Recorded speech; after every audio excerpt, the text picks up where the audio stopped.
Hi friends, நான் தான் உங்கள் ஐஷு. இந்த சம்மர் சீசனில் இந்த வெயிலுக்கு பெஸ்ட்டு எதுன்னு பார்த்தீங்கன்னா இந்த இளநீர் தாங்க. இந்த இளநீர் வச்சு எப்படி ஜூஸ் செய்யலாம்னு உங்களுக்கு காமிச்சிருக்க பாருங்கள். ஃபஸ்ட்டு இந்த மாதிரி இளநீரை உடைச்சி இந்த மாதிரி டம்ளரில் ஊற்றிக்கோங்க.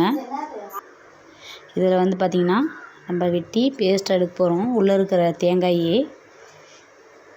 இலசாக இருக்குங்க. இந்த தேங்காய் கொஞ்சம் கொஞ்சமாக இந்த மாதிரி எடுத்து நம்மளுடைய மிக்ஸி ஜாரில் ஆட் பண்ணிக்கோங்க. நெக்ஸ்ட்டு ஒரு 10 பேரிச்சம்பழம் கொட்டையை எடுத்துகிட்டு நெய்யி இதில் ஆட் பண்ணிக்கோங்க. பேஸ்ட்டாக அரைச்சி எடுத்துக்கோங்க. சுகர் 2 ஸ்பூன் ஆட் பண்ணிக்கோங்க. வேணும்னா இன்னும் அதிகமாக ஆட் பண்ணலாம். நான் 2 ஸ்பூன் ஆட் பண்ணியிருக்கேன். நெக்ஸ்ட்டு உங்களுக்கு காமிக்கிறதுக்காக ஒரு சின்ன வானல் வச்சு இதில் குளுக்கோஸ் தண்ணி, அதாவது நம்மளுடைய இளநீர் தண்ணியை ஊற்றிருக்கேன்.